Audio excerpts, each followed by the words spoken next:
Mercredi 24 juillet, mesdames et messieurs, bonsoir et bienvenue dans l'Actu en débat, votre émission hebdomadaire qui vous décrit toute l'actualité en 26 minutes.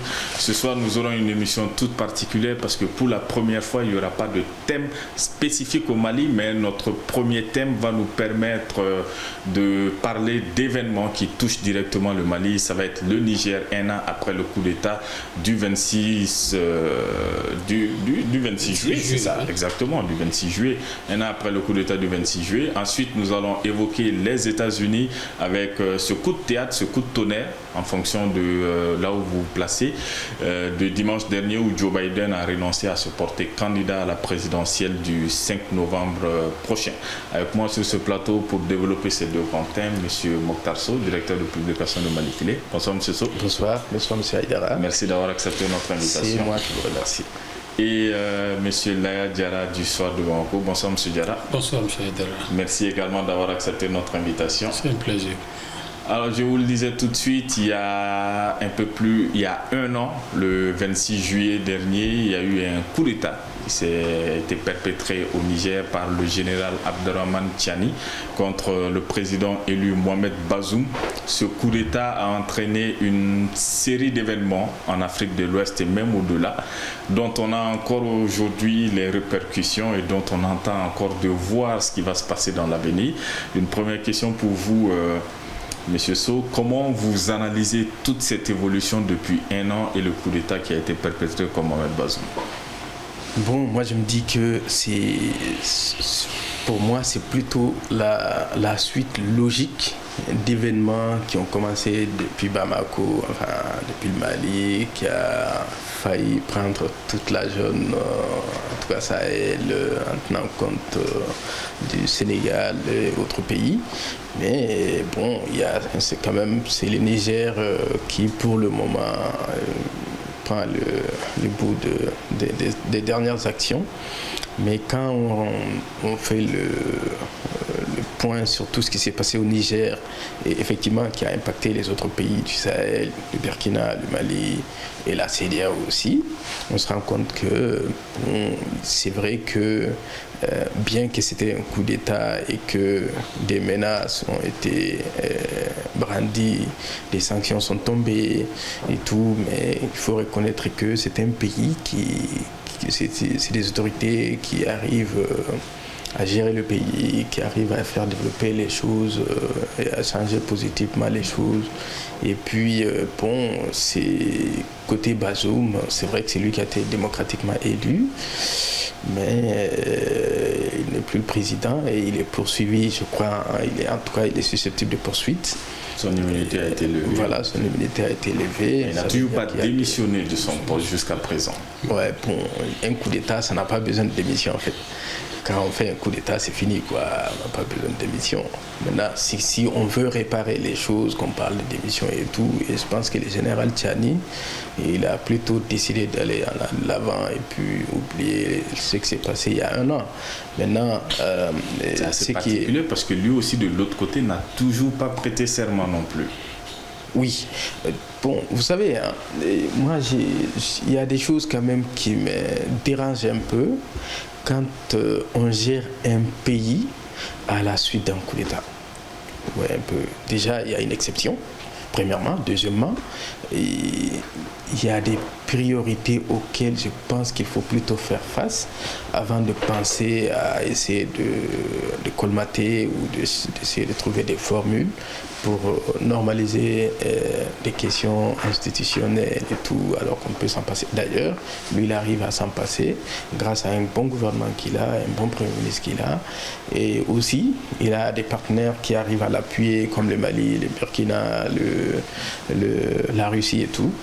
Donc, je pense que c'est des choses qui peuvent venir peut-être quand il aura fini tout ce qu'il est en train de poser comme acte, comme jalon d'un nouveau départ d'un Niger qui sera appelé un Niger nouveau, quoi. Très bien. Alors, il y a un an, lorsque nous avons eu cette information par rapport à ce coup d'État, on était très loin, voire bien loin de nous imaginer tout ce qui allait suivre comme événement. Qu'est-ce que vous avez, comment vous avez analysé tout ce qui s'en est suivi, M. Diarra? Bon, c'est vrai que quand il y a eu le coup d'État, Au départ,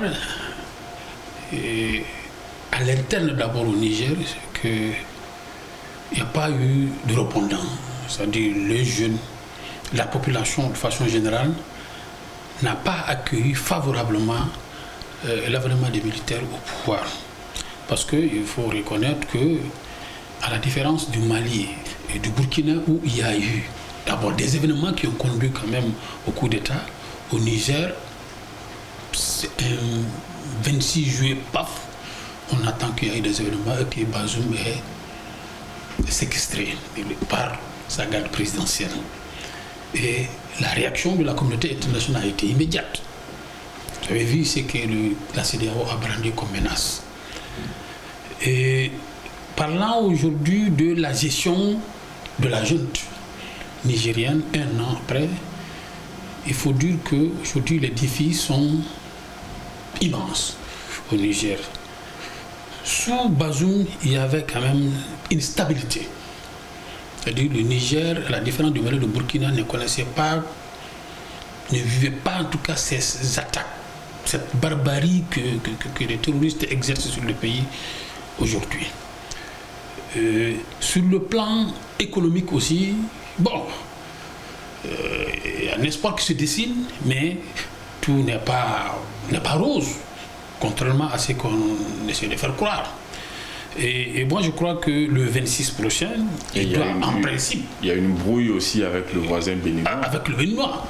Bon, ça dit, il y a trop de problèmes au Niger, trop de problèmes, malgré le fait qu'on essaie de masquer toute cette réalité-là. Mais aujourd'hui, ça ne va pas dans le pays. Ça ne va pas du tout dans le pays. Et je crois que dans les quelques heures qui vont suivre, on est déjà le 24-25 aujourd'hui, il doit quand même faire une adresse à la nation pour expliquer ce qu'il a fait pendant les 1 an aux Nigériens qui vont apprécier. Et je crois qu'il y a quelques jours, il aurait sorti un ouvrage pour expliquer sa vision. Mais est-ce que aujourd'hui le Niger se porte bien? C'est la question que l'on se pose, nous, qui sommes de l'extérieur. Quand on lance un regard de l'extérieur, on se rend compte que, vraiment, économiquement, ça ne va pas. Il y a le chômage qui frappe les jeunes, sauf qu'on essaie de miroiter le bienfait du pétrole, qui, aujourd'hui, rencontre aussi des problèmes, parce que, et pour ce qui concerne l'exploitation du pétrole, il faut voir que les Chinois sont en train de plier bagages. Et du côté du Bénin, où les pipelines doivent passer, il y a de sérieux problèmes. Ça veut dire que l'argent du pétrole qu'on prétend peut-être avoir tout de suite là, je ne crois pas que ça va tomber tout de suite dans la cagnotte, quoi. Très bien. Alors, si on essaye un peu de grossir le trait dans la zone, les premiers coups d'État au Mali, le dernier coup d'État au Niger, finalement, selon vous, lequel des deux a été le plus déterminant dans ce qui se passe actuellement dans la zone? Non, c'est toujours le cas du Mali. Mais je voudrais réagir. En réalité, c'est normal, quand il n'y avait pas autant de problèmes... Quand il n'y avait pas autant de problèmes au Niger et tout, sous Bazoum, ça peut se comprendre au regard de ces liens avec les groupes terroristes qui avaient été annoncés. Et deuxièmement, en termes économiques, au contraire, je pense que le président Tchiani et son gouvernement, ils ont beaucoup travaillé pour apaiser les populations. Quand on voit dernièrement les prix qui ont chuté, les prix des carburants qui ont chuté, le projet d'augmentation des salaires qui ont été annoncés, le panier de la ménagère qui a essoufflé un peu, on peut se rendre compte qu'au contraire, contrairement à ce que nous pensons, la transition nigérienne travaille pour soulager ces populations. Et en ce qui concerne les relations actuelles dans la zone Sahel, c'est le Mali qui, pour loin d'ailleurs, je pense qu'ils ont dû penser à tout ça, avoir tout ça à l'esprit avant de nommer ou d'élire, je ne sais pas comment ça s'est passé, je n'étais pas là-bas, notre président comme premier président de la confédération de l'AES. Donc en réalité, le Mali, pour le moment, depuis du début jusqu'à maintenant, le Mali tire la machine, quoi, la grosse machine de l'AES. Maintenant, en ce qui concerne les histoires de pétrole et tout ça, bon, moi je me dis que la gestion institutionnelle des pays, de tous les pays du monde, hein, c'est normal. Tant qu'il n'y a pas de problème, c'est que le pays n'est pas sérieux, quoi. Il faut qu'il y ait des sérieux problèmes et que les autorités soient là pour les régler, prévenir d'autres, mais régler certains. Donc c'est normal que les histoires de pétrole qui sont annoncées en ce moment, quand on dit qu'il y a des problèmes avec le Bénin, quand on dit que les Chinois veulent partir, c'est peut-être, en tout cas sur la base des informations que j'ai reçues, c'est parce que les conditions posées par l'une et l'autre partie, pour le moment, ne sont pas des conditions qui peuvent permettre aux différentes parties de travailler ensemble, mais il y a toujours ce que mon jeune frère a appelé le plan B. Il y a toujours un plan B, c'est pour ça que les bons leaders sont là pour gérer le pays, et le Premier ministre que le général Tchani a, il est bon. Ok, très bien. Alors, est-ce que vous êtes je vais réagir sur ce point. Je ne suis pas tout d'accord sur il a un bon Premier ministre, mais ça ne suffit pas. Moi, je crois qu'ils ont quand même hérité d'une situation stable dans le pays, puisque jusqu'à la chute de Bazoum, il n'y avait pratiquement pas le problème. Ça dit, on ne sentait pas la grogne parce qu'il arrivait à contenir ça. C'est vrai. Il y avait problème. Quelques grognes contre c'est les grognes qui ont abouti oui, je fais allusion justement à ça. Mais, contrairement, vous avez vu au premier jet du coup d'État, quelle était la réaction de la population. Des gens ont commencé même à sortir pour dénoncer et réclamer le retour de Bazoum et la libération de Bazoum qui était séquestré. Bon, ils ont joué avec le temps. Non, il y a eu une communication à ce niveau-là. C'était une pure communication des soutiens de Bazoum. Il y avait une grosse majorité de l'autre côté. Qu'il avait aussi des soutiens. Non, ça, il faut savoir communiquer. C'est comme la situation au Mali. C'est vrai, il y a eu des événements ici, mais la situation d'hier et d'aujourd'hui, c'est différent. La donne a changé. Et c'est une situation pareille au Niger. Et tout ce qu'ils sont en train de faire aujourd'hui, je crois que c'est du populisme. C'est du populisme que les militaires nigériens sont en train de faire aujourd'hui. Parce que le quotidien, en tout cas, mon sens, le quotidien du Nigérien n'a pas changé. Sur le plan sécuritaire, aujourd'hui, je crois que la situation même s'est dégradée. Tous les jours, pratiquement, il y a des attaques. Aujourd'hui, dans tout le pays, au niveau des frontières à l'interne, c'est des attaques, des embuscades et des militaires tombent tous les jours, des populations civiles aussi paient de l'autre tribu. Moi, je crois que ceux qui n'étaient pas, ceux qu'on ne rencontrait pas sous Bazoum. Alors, non, j'avais déjà expliqué ça. Que les relations de Bazoum, la stratégie de gestion de la crise sécuritaire de Bazoum est complètement différente de la stratégie actuelle. La stratégie actuelle, c'est faire comme le Mali, récupérer les territoires, sécuriser les territoires, et procéder maintenant à la normalisation de la situation. Même quand tu vois les rapports avec le voisin, même les rapports avec le voisin, la tension avec le voisin. Ça, c'est purement... Je crois qu'aujourd'hui, même le départ des forces françaises, je crois que c'est comme des forces américaines aussi. Je crois que c'est une logique qui est là. Ils ont bénéficié du soutien du Mali et du surtout burkinabé. Si ce n'est pas le soutien là, moi je crois qu'ils allaient tomber. Ils allaient tomber et c'est une question de survie. Les trois pouvoirs sont obligés d'aller ensemble, de se prendre. C'est tout à fait normal. Justement, en parlant des trois pouvoirs, on sent que, vous l'avez dit, c'est le Mali qui tire un peu cette locomotive, parce que Mali a été le premier. Mais est-ce qu'on a l'impression qu'au Mali, on appuie un peu sur la pédale douce, mais de l'autre côté, au Burkina et au Niger, c'est toujours... il y a d'autres dynamiques actuellement au sein de ces États. On voit qu'au Burkina, ça a dépassé d'une certaine manière ce qui se faisait au Mali et même au Niger. Les dynamiques sont un peu différentes à mon sens. Qu'est-ce que vous en pensez ? Dynamique, qu'est-ce que vous voulez dire ? J'ai pas bien. Dynamique, notamment dans les relations avec les autres pays, notamment dans ce qui se passe à l'intérieur même de ces pays-là, en termes de politique intérieure. Non, il n'y a pas eu de changement. Mais, moi je l'ai toujours dit, et c'est des questions d'étapes. Le Mali est à sa 3e ou 4e année de transition. 4e. Voilà, donc il faut comprendre que les données changent au fur et à mesure que les jours passent. On peut atteindre un niveau beaucoup plus élevé à un moment donné, mais il faut que la tension baisse, sinon ça va exploser. Je pense que le Mali a atteint ce niveau-là. Le Mali a déjà réussi, grâce à son président qui a dit qu'il y a les 3 principes auxquels c'est pas touche. Dès que ces principes-là sont respectés par n'importe quel partenaire, des relations de partenariat, que ce soit des questions économiques, que ce soit des questions diplomatiques et autres, sont possibles avec ces partenaires-là. Et le Niger et le Burkina, quand vous avez vu, le Mali avait chassé l'ambassadeur de France d'ici, avant que ça n'arrive dans les autres pays, c'est arrivé dans d'autres pays. Le Mali avait coupé les partenariats avec la France avant les autres pays. Le Mali avait posé des relations, pratiquement des réciprocités avec la CEDEAO avant les autres. Je pense que le Mali a toujours posé les premiers pas et ces gens-là sont dans le sillage du Mali.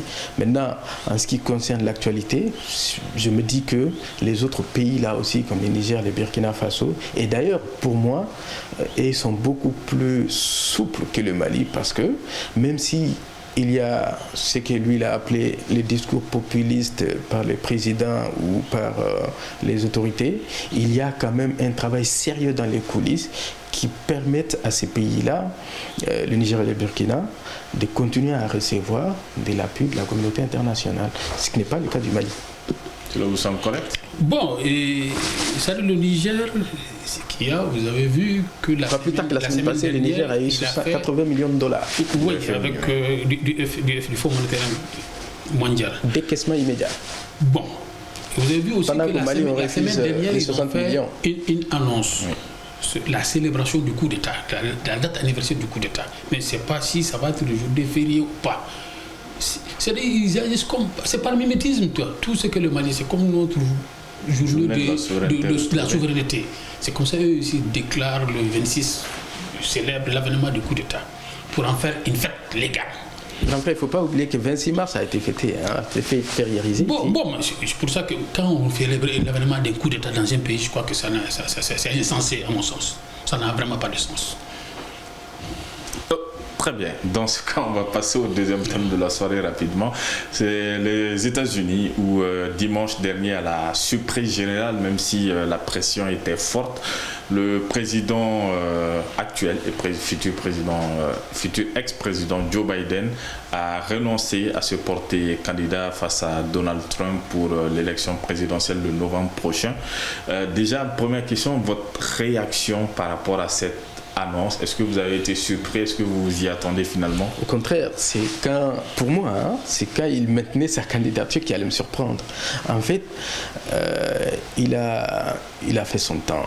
Vous savez, l'âge, ça fait partie des premiers ennemis de l'homme. Il a juste 3 ans de plus que Donald Trump. Oui, mais je ne parle pas de Trump, je parle de Joe Biden. Et quand vous voyez aujourd'hui comment il réagit, comment il gère le pays, quels sont les actes qu'il pose, et moi j'ai d'ailleurs eu l'occasion de faire un peu la revue des dernières années qu'il a eu à la présidence, enfin jusqu'à maintenant, parce qu'il est toujours quand même président. On se rend compte que malheureusement, au fur et à mesure que les jours passent, il diminue, ses facultés diminuent, et la meilleure solution, c'était de se retirer, profiter de sa famille, en attendant que le bon Dieu choisisse ce qu'il y a lieu. Mais déjà pour moi c'était un acte de grandeur de sa part. Il a mis le pays en avant sur sa propre personne parce qu'il avait quand même le droit de se représenter. Ensuite, il a compris que les actes qu'il aurait